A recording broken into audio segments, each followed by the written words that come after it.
at the Museum of Modern... Is that a Pacuzzi? Is that a... Pacuzzi? Pacuzzi, isn't that... Art 101 with Mr.Burgher.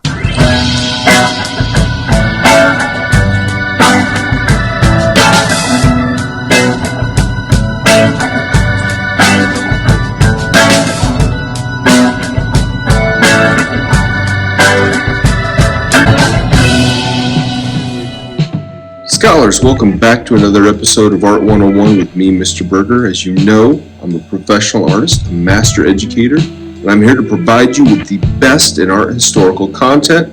If you like, please like, share, subscribe, interact. And I greatly appreciate you for doing so. Hello?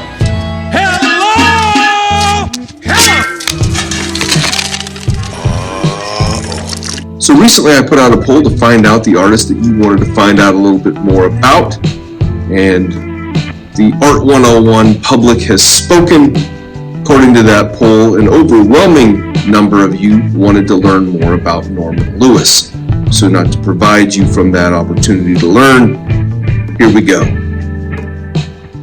The American painter and educator Norman Lewis worked in many areas of art production. However, he probably became most well known as an abstract expressionist, although he would fall into some level of obscurity before becoming more widely known some 30 years after his death in 1979.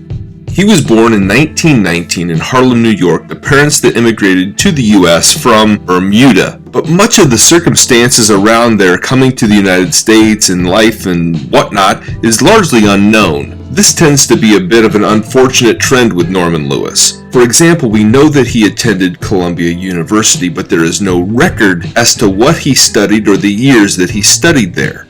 We know that he taught at a school called Jefferson School, but there is no facts around when he came or when he left, or the circumstances as to why he came or why he left.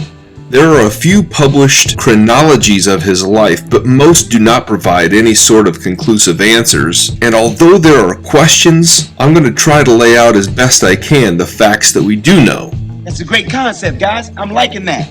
As a young man, Norman Lewis was very much influenced by the things going around him, like the Harlem Renaissance. He met and acquired some level of training from Augusta Savage when he was in his early 20s.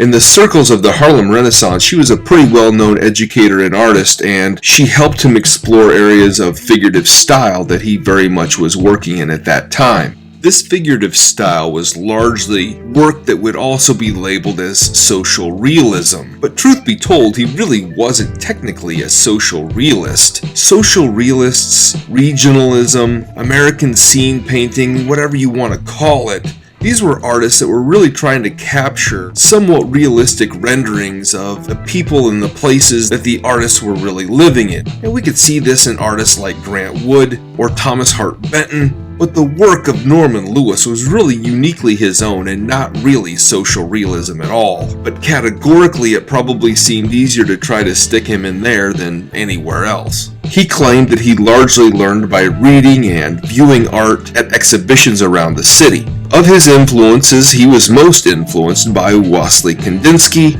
Gorky, Pablo Picasso, and Van Gogh. School is for ordinary, humdrum, common, boring, silly little children, not brilliant artists like yourself! As mentioned, Norman Lewis was an educator, and among other places he would teach at the Harlem Community Arts Center, and he would also do some work with the WPA during the Great Depression. He was assigned to go to the Carolinas and teach workshops and things like that, but he quit pretty quickly because he felt like the conditions were very poor. He had a very hard time as a black guy in the Carolinas, and I'm sure that safety concerns also persuaded him to go on back home and leave the South behind him.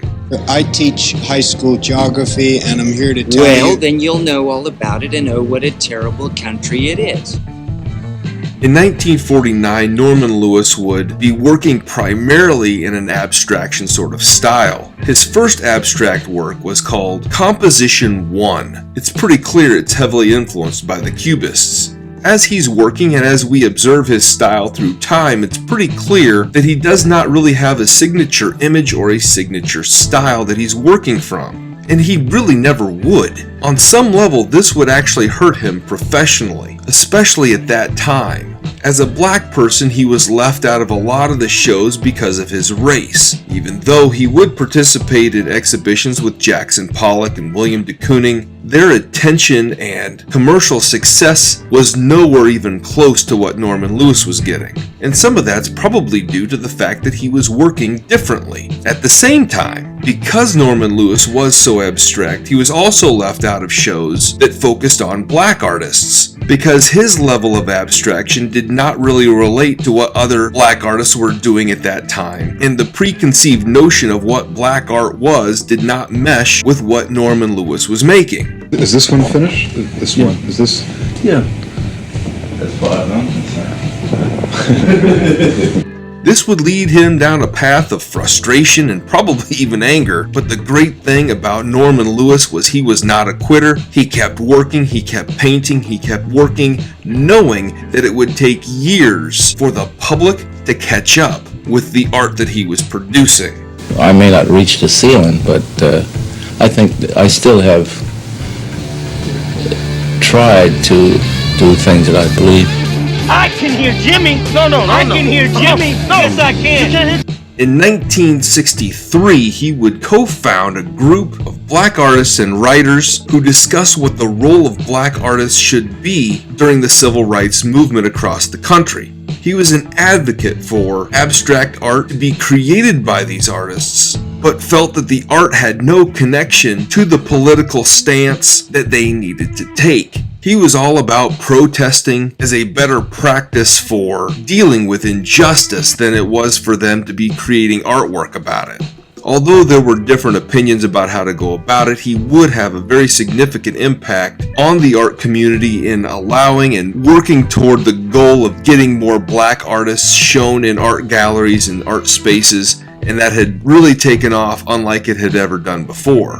I stand corrected. He was a part of over 130 different group shows and exhibitions as a respected, known artist, but again became more obscure as time passed. We now understand that the story of American art is a lot more complex and diverse than what we have historically been showing in museums and art exhibitions around the country. We can't change the past, but we can make the account more correct today by recognizing influential artists like Norman Lewis, who are becoming more included every year in the story of American art, art trends, and the evolution of art as a whole. He worked without trying to be compartmentalized as an artist and just made his work without trying to stick with any one sort of style. Today he is respected for his diverse portfolio as an artist, and collectors really appreciate him doing different things and staying true to his vision of what art should be throughout his life. I'll bring you that story, and hopefully you enjoyed hearing it as much as I enjoyed delivering it. If there's other polls and things like that, make sure that you interact with those, and as always, you can always leave a comment or suggestion to me directly, and we'll take that under advisement. Anyway, until next time, you have a good day.